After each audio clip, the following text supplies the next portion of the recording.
The San Francisco 49ers should be one of the best teams in the NFC next year, but after a pretty busy offseason, I have some general concerns about the San Francisco 49ers, so today, let's talk about the San Francisco 49ers and why I am a little bit worried about their future. So in this video, I'm going to break it down into 3 different segments. We'll start off by talking about some of the positives. We'll just briefly cover the positives because I feel like most of them are pretty obvious. That should only take us about 1 to 2 minutes at most, and then we'll talk about why I'm a little bit nervous about this Niners team, and then at the very end of the video, I'll give you guys my unofficial synopsis for what I think the San Francisco 49ers will look like in 2024.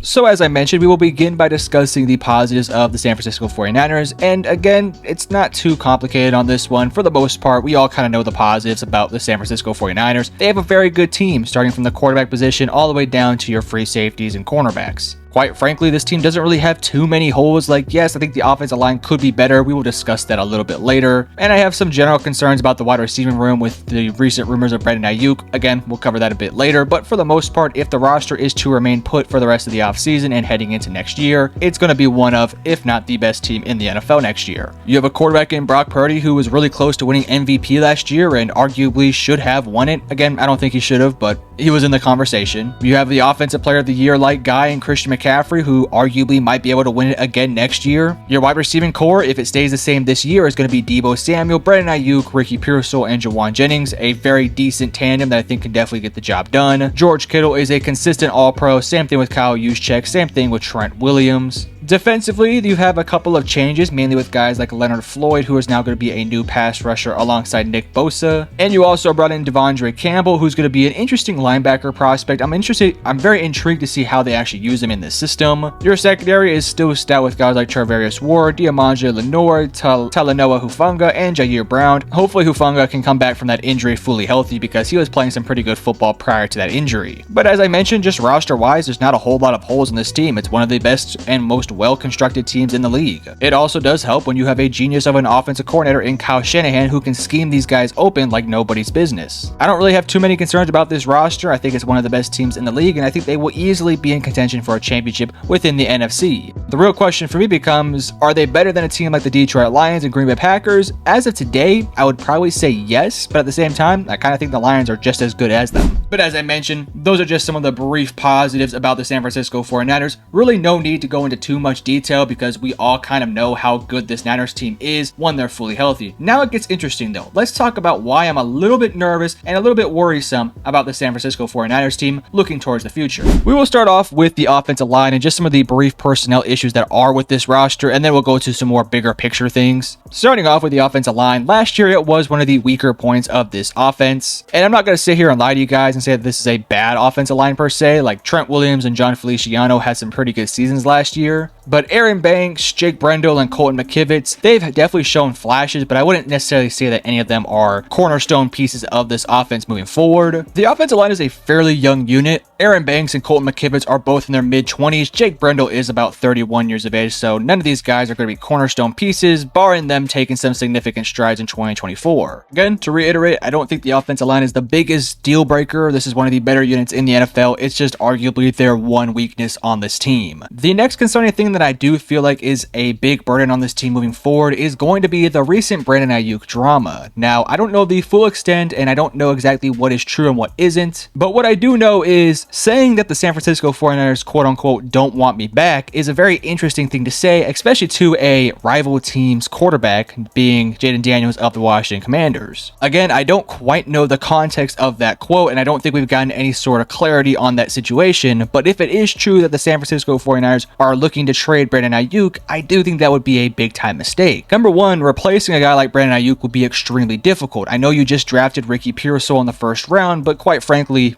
I don't think Ricky's going to be anything close to Brandon Aiyuk, and I do like Ricky as a prospect. I also like Deebo Samuel, but it's been quite clear for the past couple years now that number one, he struggles with injury, but also number two, he's just not the same caliber of receiver that a guy like Brandon Aiyuk is. Deebo Samuel's skill set also doesn't really fit what your typical receiver one is going to look like. Brandon Aiyuk is one of those top tier wide receiver one prospects who can genuinely become one of the best receivers in the league, and if you're not going to be willing to pay him, then I think that might be a big time mistake. Again, I don't think we've had any sort of confirmation or anything anything to clarify the situation. So if you guys know more information than me, then let me know in the comment section below and I might be able to pin it so that if you guys are interested, you guys can read more from the comments. I do think regardless of how the situation goes out though, I hope that this does not leave some sort of disdain between the roster and Brandon Ayuk if they are able to figure out a contract situation. Because if hypothetically you can get Brandon Ayuk a contract, I hope there's not any sort of bad blood between the two, because I think the San Francisco 49ers are a better team for Brandon Ayuk, and I also think Brandon Ayuk is in a very good situation with the San Francisco 49ers. But this is my biggest issue with this roster. I personally do believe that the San Francisco 49ers window to win a championship is somewhat coming to a close. Now again, I think they should be able to contend this year, and arguably they should be able to consistently contend for at least the next couple years. But with the looming contract situation looming between Brock Purdy, Brandon Ayuk, and several other players, not to mention the age issues of guys like Trent Williams, Christian McCaffrey, and George Kittle, we do have to seriously start to really wonder if this team can consistently try to compete, given the fact that they're going to be a worser roster 5 years from now. I love Brock Purdy, and I think that he is easily a top 10 quarterback, but to go out there and pay him somewhere north of $45 million per year, to me is a tad bit crazy. I think the only people who would be willing to give him that sort of money would be the Niners, because they are able to surround him with a top tier talented team as well as a top tier offensive coordinator. And that's not to say that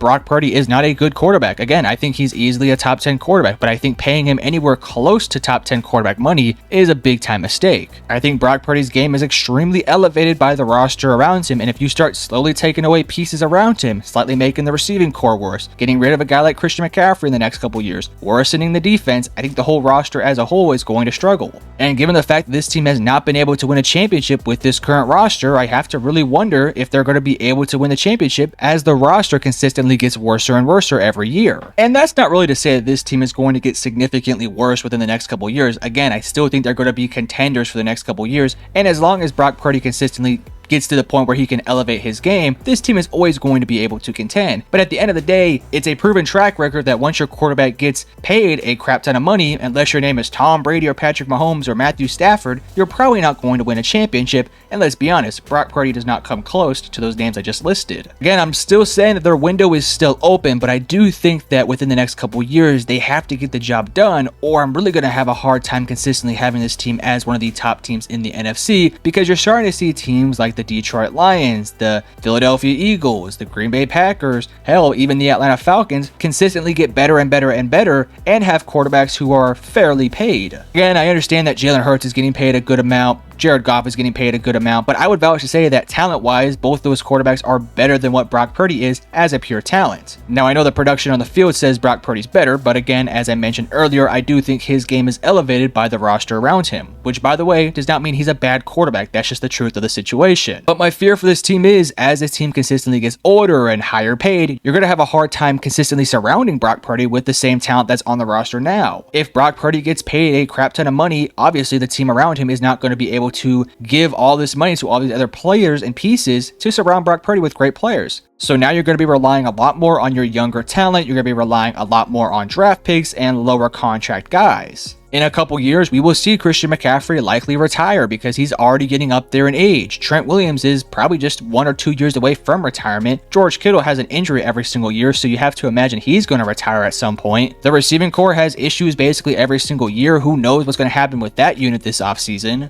Defensively, you already have a bunch of guys who are going to be paid a ton of money. Fred Warner, Nick Bosa, Javon Hargrave just got a big contract. Dre Greenlaw is going to get a big contract. Charvarius Ward, Diamondre Lenore, Talanoa Hufanga, Jair Brown, all these guys are going to get paid pretty top tier money. And yes, you can try to find replacements in the draft, but it's so hard to replace what you already have talent wise. So all in all, I don't necessarily think that this team shouldn't pay Brock Purdy. Like, yes, you kind of have to pay Brock Purdy because he's been the best quarterback you guys have had in quite some time. So of course you're going to pay him money. But I do personally believe that your championship window is more than likely going to close after maybe a year or two under that contract. But all in all, the San Francisco 49ers are still one of the best teams in the NFL. They got ample amounts of talent. They got a good quarterback, a good running back, a good receiving core, if it's still there. A good enough offensive line, in my opinion, to get the job done. Defense is stout. great head coach, great defensive coordinator. We will see if this team can get the job done this year, because I kind of think that this and maybe next year are their two best chances to win the championship if it wasn't already the past couple years. So all in all, what's my prediction for the San Francisco 49ers? Well, I think that, like I said, they'll be one of the best teams in the NFL next year. I think they'll easily win over probably 11 games next year and probably make a deep playoff run. I'm not going to quite sit here and predict that they're going to win the NFC and make it back to the Super Bowl, but I wouldn't necessarily be super shocked if they were able to do so. But you guys let me know in the comment section below what your personal opinions are on the San Francisco 49ers. And again, if you have more information on the Brandon Aiyuk situation, let us know in the comment section below. And if you enjoyed the video, hit the like and subscribe button. And I love you guys. Peace.